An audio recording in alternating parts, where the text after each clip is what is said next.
Hello everyone, আজকের ব্লগটা এখন থেকে স্টার্ট করছি। তো চোখ মুখ দেখে বুঝতে পারছো যে মন মেজাজ কিছুই ভালো নেই, খুব টেনশন হচ্ছে। সারা রাত্রে ঘুম হয়নি, প্রচণ্ড কোমরে আর পায়ে ব্যথা করছিল, পা কোমর প্রচণ্ড ব্যথা করছিল, চোখ মুখ দেখে বুঝতেই পারছি। সারা রাত্রে একটাও ঘুম হয়নি। তো এখন বাজে হচ্ছে 9:30। তো যাবো হচ্ছে ডক্টরের কাছে। কালকে ডক্টর বলেছে একবার দেখাতে, কালকে আমার ওটি। আর আজকে একবার গিয়ে ডক্টর আমাকে দেখতে চেয়েছে। তো তোমার দাদাভাই গেছে ফ্রেশ হতে, আমি এখন ফ্রেশ হয়ে রেডি হব। তো চলো তোমাদেরকে পরে সব জানাচ্ছি কি হচ্ছে না হচ্ছে। তো 10:30 11টা পর্যন্ত থাকা যাবে ওখানে, মাটিনে থাকি।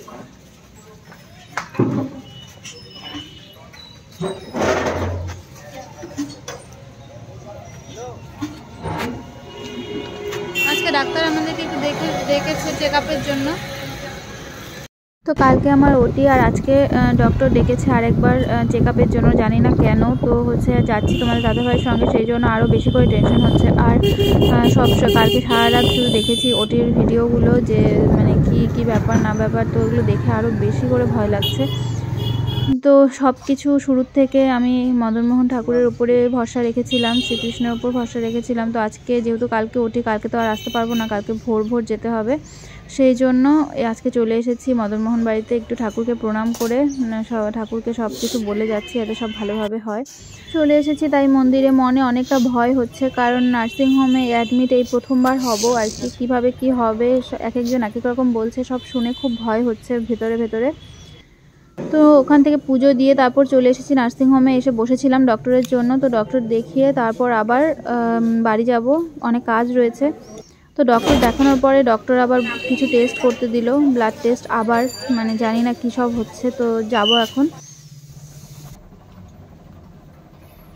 তাহলে আমরা লাস্ট ব্লাড টেস্ট করতে যাচ্ছি সিজারের আগে, মানে বিফোর ডেলিভারি ব্লাড টেস্ট, তারপর তো আফটার ডেলিভারি হবে। চলে আসি। ব্লাড তো নিয়েছে, ওই সুগার আর কি সবের জন্য ব্লাড নিয়েছে। তারপর আবার বলল আরেকটা ব্লাড টেস্ট হবে। সেটা শুনে তো ভয় পেয়ে গেছি, কারণ আমি ব্লাড দিতে ভীষণই ভয় পাই। আমার চোখ মুখ দেখে বুঝতে পারছো আমি কতটা ভয় পাচ্ছিলাম। আর সেটাই ভাবছি যে কি করে ওটিতে আমি সবটা ফেস করব।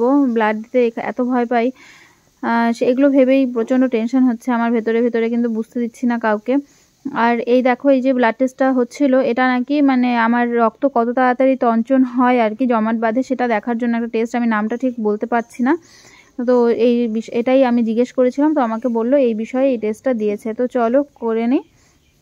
ব্লাড টেস্ট করে তারপর হচ্ছে আমাকে যে ডক্টর অ্যানাস্থেসিয়া দেবে সেই ডক্টরকে দেখাতে বললো, সেই ডক্টরকে দেখালাম। আর তোমাদের দাদাভাইয়ের ছিল পরীক্ষা, তো তোমাদের দাদাভাই চলে গেছিলো বাড়িতে। পরে আমার শাশুড়ি মা এসেছিলো, আমি এখন শাশুড়ি মার সঙ্গে বাড়ি যাচ্ছি। তো চলো বাড়ি গিয়ে তারপর তোমাদের সঙ্গে কথা হচ্ছে।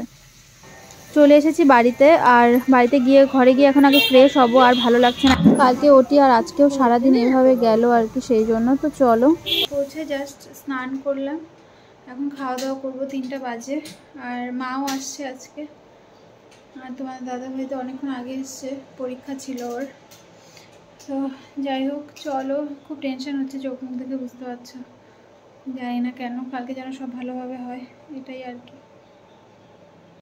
তোমাদের দাদাভাই প্রচুর ফল নিয়ে এসেছিলো। আমি বলছিলাম যে এখন তো আমার আর এত ফলের দরকার নেই, কালকে তো ডেলিভারি হয়ে যাবে। তো তবুও ও বললো পরেও খেতে হবে। তো যাই হোক, এখন তোমাদের দাদাভাই আমাকে এই যে কমলা লেবু আর আপেল একটু ছুলে দিল, এটা এখন খাবো, খেয়ে একটু রেস্ট নেব।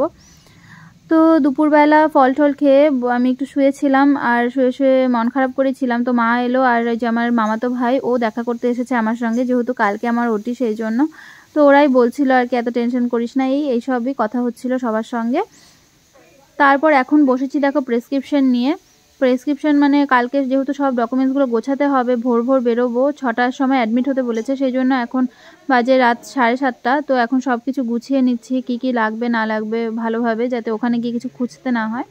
তো সেখানে একটা প্রেসক্রিপশন খুঁজে পাচ্ছিলাম না, ওটা নিয়েই আর কি টেনশনে পড়ে গেছিলাম। পরে পেয়েছি, মানে আমি প্রেসক্রিপশনটা ওখানেই ছিল। যাই হোক, আর এদিকে শাশুড়ি মা ফোনে সবাইকে বলছে কালকে অ্যাডমিশনের টাইমটা। আর ভেতরটা আমার তো শুকিয়ে যাচ্ছে, মানে কি বলবো, মানে শুধু চলতে হয় চলছি এরকম একটা ব্যাপার, মানে আমার এত ভয় লাগছে। এদিকে মা আর শাশুড়ি মা দুজনেই আর কি বলেছিল যে আগে নর্মাল ডেলিভারিতে আরো অনেক বেশি কষ্ট, আগে তো সিজারের কোনো অপশন ছিল না, কোনো কিছু হবে না, এইসবই আর কি ওরা আমাকে সান্ত্বনা দিচ্ছিল, বোঝাচ্ছিল। তো কারো কথাতেই কোনো এফেক্ট করছিল না আমার, আমি শুধু ভাবছিলাম মানে কি হবে না হবে, আর ভিডিও দেখে দেখে আরো মাথাটা শেষ হয়ে যাচ্ছিল আমার। তাহলে ম্যাডাম কালকে তো আপনার ওটির ডেট, কি করছেন আপনি এখন? দেখি, আচ্ছা নেল পালিশগুলো রিমুভ করছেন, তো টেনশন কেমন হচ্ছে? তাই কিসের টেনশন? সেটা তুমি জানবে, আমি কি করে জানবো? না করো, রিমুভ করো। তোমাদের দাদাভাইও কিন্তু ভীষণই টেনশন করছিল, কিন্তু আমি যাতে টেনশন না করি সেই জন্য আমার সামনে হাসাহাসি করছিল। আর কালকে ওটিতে যাওয়ার জন্য কিছু মানে জিনিস দরকার, তো সায়াও নিতে হবে, সেটা ধুয়ে দিয়েছিলাম ভালো করে, তো শোকায়নি, সেটাই তোমাদের দাদাভাই আয়রন করে শুকিয়ে দিচ্ছিল আর কি। তারপর দেখো এই যে মিশো চলে এসেছে দেখা করতে। আমার জামাইবাবু গরম গরম সিঙ্গারা আনছে। ও এইটার কথাই তুমি কালকে কইতেছিলা, এই কুরুশ সিঙ্গারার কথা, এই সিঙ্গারার কথাই। যেহেতু আমি ভীষণই ভয় পাচ্ছিলাম আর কান্নাকাটি করছিলাম, তাই তোমাদের দাদাভাইও ভয় পাচ্ছিল আমাকে মানে ওটিতে পাঠাতে। তো আমি দেখো শুয়ে শুয়ে কান্নাকাটি করছিলাম, তো মনটা একদমই ভালো লাগছিল না, মানে কোথায় আনন্দ করব যে কালকে আমি 10 মাসের জার্নি শেষ করে পুচকুকে আনতে যাচ্ছি। টেনশনটা অনেক বেশি হচ্ছিল, কেন আমি বুঝতে পারছিলাম না। তবে বাচ্চাটাকে তুমি কোলে নিতে পারবা, আদর করতে পারবা, ভয় লাগছে? ভয় তো লাগবে একটু, সেটা আমারও লাগছে, বাট সবার যখন হয় সব কিছু ঠিকঠাক, আশা করি আমাদের ঠিকঠাকই হবে, চিন্তা করবো না, টেনশন করো না।